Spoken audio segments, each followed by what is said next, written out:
नमस्कार किसान दोस्तों, स्वागत है आपका मेरे YouTube चैनल आज का किसान पर एक नई वीडियो के साथ। और जैसे कि आज जो है गेहूं के ऊपर वीडियो है। बहुत सारे किसान भाइयों ने जो है खरपतवार नाशक दवाई का प्रयोग किया होगा और गेहूं में जो है कुछ सावधानियां भी रखनी है। और खरपतवार नाशक दवाई छिड़कने के बाद हम क्या चीज़ें डालें जिनसे हमारा गेहूँ का उत्पादन भी अच्छा निकले और गेहूँ में अच्छा फुटाव हो और गेहूँ एकदम हरा भरा रहे। तो उसके लिए हमको कौन सी चीज़ें डालनी है, क्योंकि गेहूं में जब भी हम खरपतवार नाशक दवाई का प्रयोग करते हैं तो गेहूं में एक झटका लगता है और हमारा गेहूं की चाल रुक जाती है। और गेहूं को बाद में हमको एक बूस्टअप चाहिए रहता है, यानी कि एक प्रकार से हमको एनर्जी पूरी ख़त्म हो जाती है और उसको ताकत चाहिए रहती है गेहूं की फसल को। तो उसके लिए हमको क्या चीज़ें डालनी है इस वीडियो में मैं बताऊँगा। 2 प्रकार के खाद बताऊँगा, वो चीज़ें आपको खाद 3 प्रकार की चीज़ें बताऊंगा और उनको आपको यूरिया के साथ डालना है। तो क्या है इसके बारे में मैं इस वीडियो में बताऊंगा। तो जो भी किसान भाई अगर चैनल पे नए हैं, चैनल को ज़रूर सब्सक्राइब कर ले, साथ में नोटिफिकेशन को ऑल पे कर दे ताकि चैनल से जुड़ी जानकारी आपको मिल सके। तो यहाँ पे सबसे पहली बात मैं बता देता हूँ, अगर आप कोई भी खरपतवार नाशक दवाई छिड़क रहे हैं, मान लीजिए आप कोई बोलता है यूपीएल की वेस्टा भी हम छिड़कते हैं तो झटका नहीं लगता है। देखिए कोई सा भी खरपतवार हो झटका हमेशा देगा ही देगा।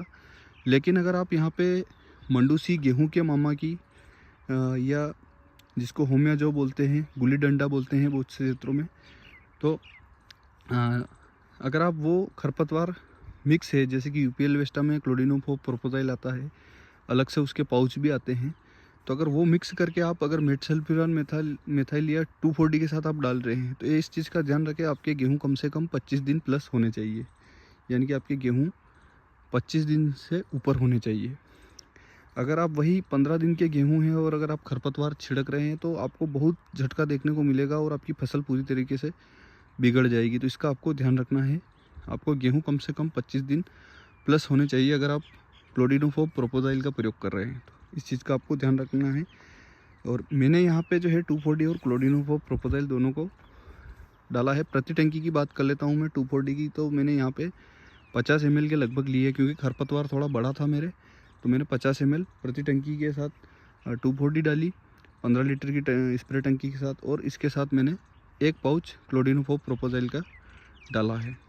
तो ये चीज़ें मैंने मेरे गेहूं की फसल में डाली है और आज लगभग 10 दिन हो चुके हैं स्प्रे किए हुए और खरपतवार पूरी तरीके से लटक गया है। तो ये क्या है कि अभी आप देख सकते हो खेत जो है सूख गया है। अब जैसा कि आप देख सकते हो खेत में अब दरारें पड़ने लग गई है। तो अभी इसको मैं 5 दिन और नहीं पिलाऊंगा। कम से कम आपको खेत 10 से 15 दिन तक आपको खेत को पिलाना नहीं है। अभी तो 10 दिन हुए लेकिन फिर भी खेत में काफ़ी दरारें चलने लग गई है। और यहाँ पे भी आप देख सकते हो गेहूँ इस प्रकार से है। तो आपको 10 से 15 दिन पिलाना नहीं है। दूसरा, आप जब भी खरपतवार नाशक दवाई का प्रयोग कर रहे हैं तो उस समय आप चाहो तो जिंक सल्फेट भी यूरिया के साथ दे सकते हो। और मैंने तो किसी प्रकार का कोई जिंक सल्फेट दिया नहीं है, सिर्फ यूरिया ही दिया था। अभी 2 पानी लगाए हैं इसकी इस गेहूं को लगाने के बाद 2 पानी मैंने कुल दिए हैं इसमें। और गेहूं आज मेरे लगभग 40 दिन की अवस्था में है और अभी भी इसको मैं जो है 5 दिन और इसमें सिंचाई नहीं करूँगा। तो आपको ध्यान रखना है, खेत को अच्छे से सूखने देना है। अब इसमें सिंचाई करूँगा तो इसमें कुछ चीज़ें जो है मैं डालूँगा इसमें, जैसे कि पहला हमारा काम रहेगा इसमें आपको सबसे पहले क्या चीज़ें डालनी है। तो इसमें सबसे पहले आपको यूरिया लेना है।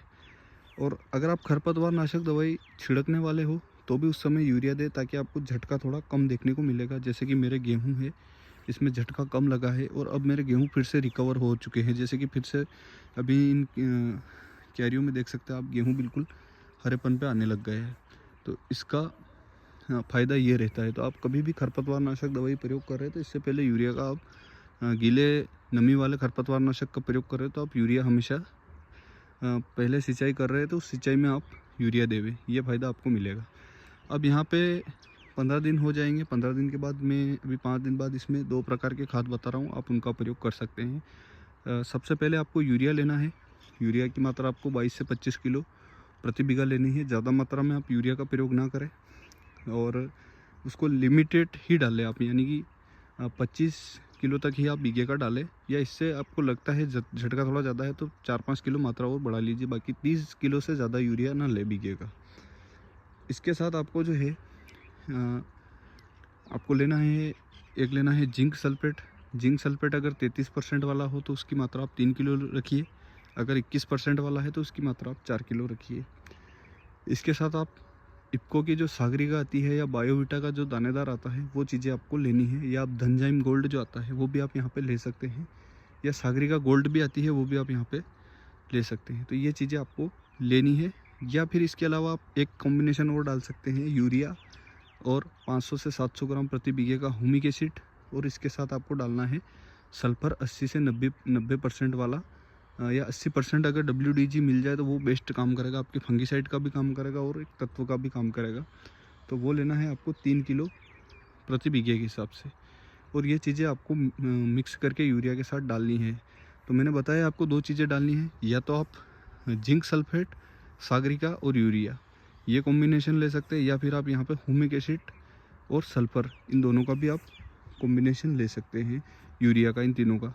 तो 2 प्रकार के मैंने चीज़ें बता दी है, आप दोनों में से कोई सा भी आप आपके खेत में डालोगे तो आपको बढ़िया रिजल्ट देखने को मिलेगा, आपके फसल बिल्कुल हरी भरी हो जाएगी। और आपको जो है मैं बताता हूँ, जिंक सल्फेट के साथ आपको ह्यूमिक एसिड नहीं लेना है, नहीं तो क्या है कि वो ह्यूमिक एसिड जिंक सल्फेट के साथ रिएक्शन करता है और वो अच्छे से घुलता नहीं है। तो आप यहाँ पे सीवीड जो आता है वो ले सकते हैं आप। तो ये चीज़ें आपको ध्यान रखनी है।